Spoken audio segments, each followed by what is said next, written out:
Welcome to episode 400. This is the part where I normally try to conceptually tie together all the different things we'll be talking about throughout the video, but this time is different. The 400 episodes on this channel have now been viewed almost 2.5 million times. That's something that I never really thought would have been possible.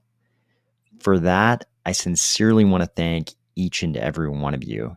You're the ones who watched all those videos. Thank you.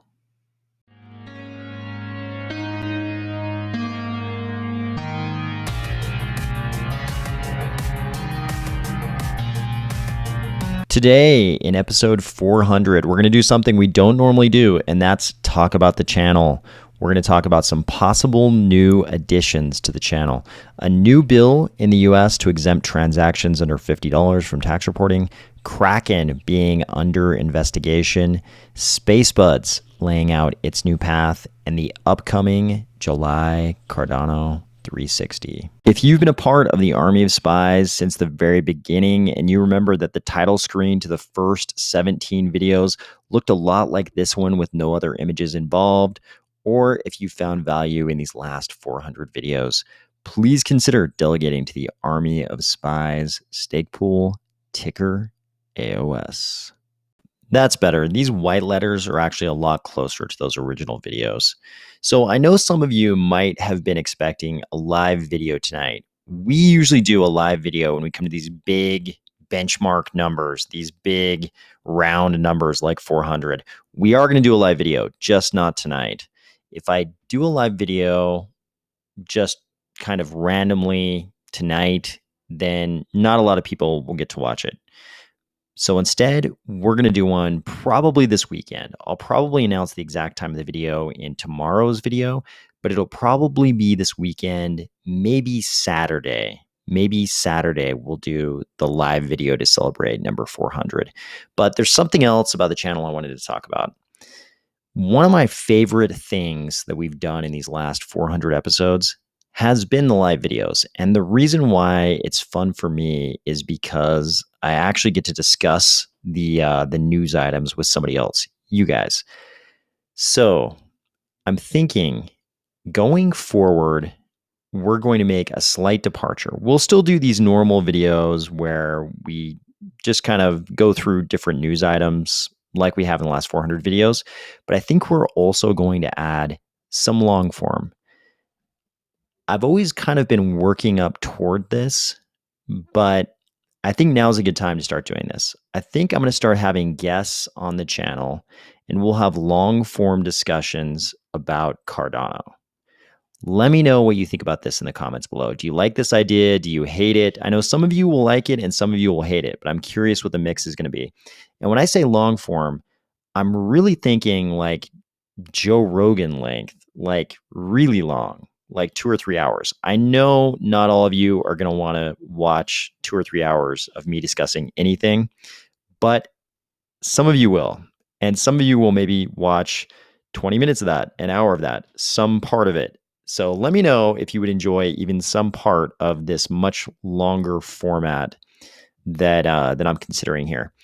The other thing I'm considering is as our Cardano metaverses start developing, I think I might start having little metaverse walks where I'm literally going to walk through the metaverse, and maybe we'll do this live. This is probably best live.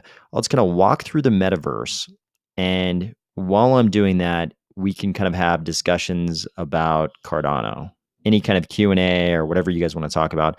We'll just kind of walk through these metaverses as they develop. I think right now the only one I can think of that's really live enough to do this would be Carta Station, but pretty soon there will be others.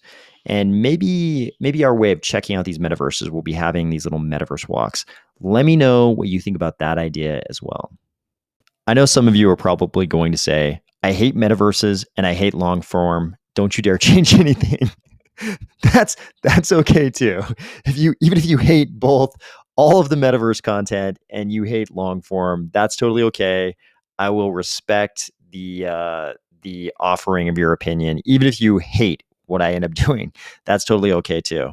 So it looks like Senators Toomey and Sinema, this is a bipartisan bill. Of course, they're on different sides of the aisle, but it looks like both Senators Toomey and Sinema are trying to give us something that we really should have had a long time ago. And that's kind of a de minimis exception on crypto transactions, or crypto, anything that might create a taxable event for us in crypto. So this article says US senators introduced bill that would end taxes on small crypto transactions. US Senators Toomey and Sinema have introduced a bill that would exempt Americans from reporting crypto transactions of less than $50 or trades in which they earn under $50. So this is great. It's not just a de minimis exception for purchases under 50. Say if you buy an NFT or something like that for less than $50, or you pay for a good or service in real life with crypto that amounts to something less than $50. It's also trades in which you earn less than $50. This is pretty useful. And I believe Japan has had something like this for a long time. There's probably a lot of other jurisdictions that have sort of de minimis exceptions for things like crypto. But this is pretty important. If we ever want to use crypto as actual money, the tax burden, just the administrative burden of keeping track of all those transactions, is way too high. I mean, I see people on Cardano Twitter, and just judging by their social media activity, I can tell they're doing a number of transactions, especially in NFTs. We see this in the NFT space a lot. They're doing a number of transactions that would create a pretty big administrative burden, at the end of every year to account for all those transactions. Sadly, I think what a lot of people do is they just don't account for those transactions at all, which of course is not advisable. That is not what you should do. I'm not condoning that in any way here, IRS, but this bill at least would exempt us from reporting on transactions under $50. It looks like our friends at Kraken may have forgotten that doing business with Iran is a really big hot button issue with the US federal government. This is an article from the New York Times. Kraken, a US crypto exchange, is suspected of violating sanctions. The Treasury Department is investigating whether the crypto exchange allowed users in Iran to buy and sell digital tokens, said people with knowledge of the matter. I hate articles like this. I hate it because everybody else has to end up quoting the New York Times. All the other articles you notice, it'll say like Kraken being investigated, said the New York Times, and it's like a Reuters article or something. I think this is the way regulators are doing business these days. You would imagine in a normal, fair world that if you were a regulator investigating a company, what you would do is actually investigate, decide, did they violate the sanctions? And then once your investigation concludes, you might announce, hey, we just investigated Kraken and we found blank. But that's not the way regulators seem to do it these days. We keep seeing these kinds of leaks of investigations.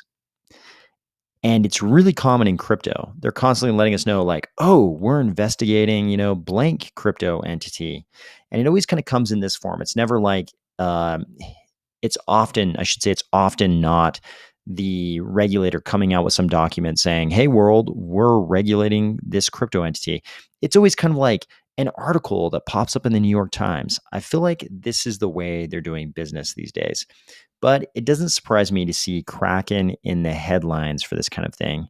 Jesse Powell is definitely one of those early crypto guys who seems to still like very strongly hold on to that original crypto ethos, sort of bucking against the system. And the article kind of points to some similar things. Down here, they say, in an internal conversation about employee benefits in 2019, Jesse Powell, Kraken's chief executive, suggested he would consider breaking the law in a wide range of situations if the advantages to the company outweighed potential penalties, according to messages seen by the New York Times.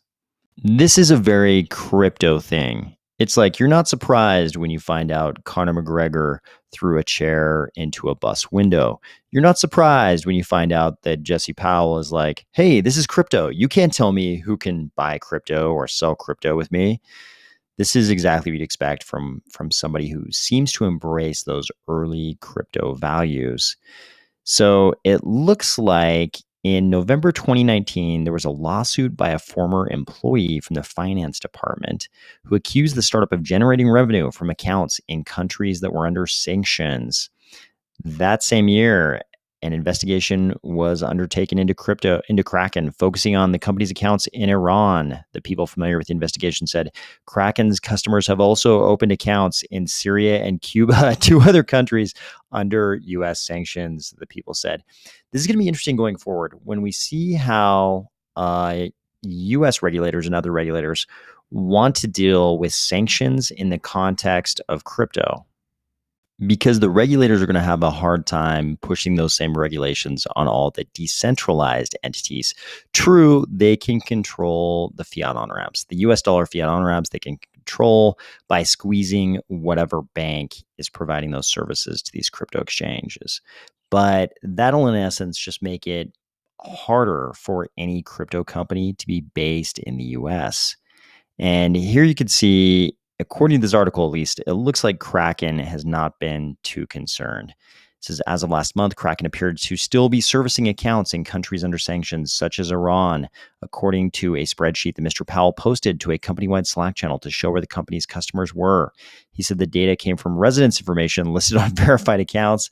The spreadsheet showed 1,522 users in Iran, 149 in Syria, and 83 in Cuba. So it's not like there was like one guy in Iran, one guy in Syria, a couple guys in Cuba. It's like a huge number. It's hard to believe that that this was something that was just kind of overlooked by Kraken. I think this is more about Jesse Powell being like, this is crypto. You guys can't tell us what to do. If you are a part of the SpaceBudz community, you no doubt saw this earlier today, and maybe you had no idea what these seemingly unreadable letters up here mean. This is the die is cast.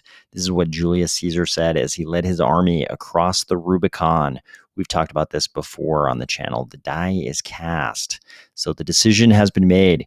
We performed an extensive investigation and received international legal counsel, and after thoughtful consideration and ample discussions, we've decided to proceed with the migration path into a new SpaceBudz collection. What will this migration look like? We are going to establish a two-way bridge between the old and new collections so you could move back and forth between the two, but officially there will only be a one-way bridge. Technically going back is possible, but it won't be supported and endorsed by SpaceBudz. We recommend everyone to migrate, as there is no guarantee holding V1 couldn't make you liable. And then in a parenthetical here, they talk about distribution, sales, exchange, etc. This is interesting. So it was a little unclear. We had heard previously that they were possibly going to create new art. It was unclear, how the migration to this new art would happen. But this brings up something I talked about a little bit in the interview I did with the guys over at Cornucopias. One thing we haven't really dealt with is the existence of this gap between the way we look at the any intellectual property rights that might be granted by ownership of an NFT and the way the legal system cognizes those intellectual property rights.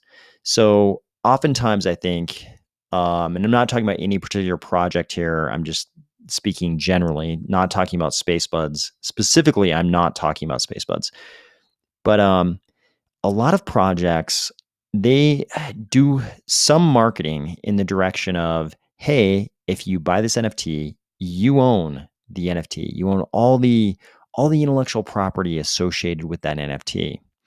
And that's I think it's formed kind of a common belief in the crypto space that if you own the NFT, you own all the intellectual property. You can commercialize that intellectual property all you want without anyone else, without being liable to anyone else, because no one else owns the IP in that NFT.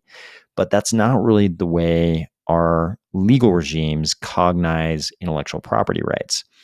The project may have represented to you that you own all the IP in that NFT, but if the intellectual property represented by that non-fungible token becomes valuable, usually what happens is people come out of the woodwork and they start asserting claims on valuable intellectual property.